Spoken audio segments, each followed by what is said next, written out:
பட்டினத்தார் சொல்றார், ரொம்ப கஷ்டப்படுறியா? ஆமா சாமி. கஷ்டம்லாம் தீரணுமா? ஆமா சாமி.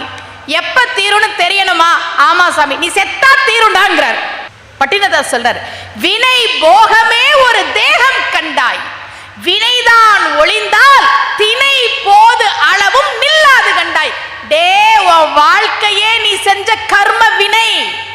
அவ்வளவு பாவம் பண்ணிருக்கிற, கஷ்டப்பட்டு இருக்க.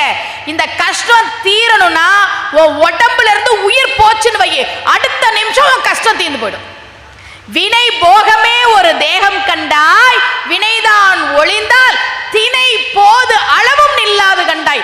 நீ அனுபவிக்க வேண்டிய கஷ்டத்தை, கர்மாவை அனுபவிச்சு முடிச்ச அடுத்த நொடி உன் உடம்புல உயிர் இருக்காதுங்கிறார்.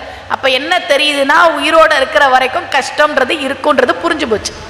சரி, அப்ப அதுக்கு என்னதான் வழி? அதையும் அவரே சொன்னார் அடுத்த வரியில, சிவன் பாதம் நினை. சாகிற வரைக்கும் கஷ்டம் இருக்கும், அந்த கஷ்டத்துல இருந்து மீள்றதுக்கான ஒரே வழி என்ன?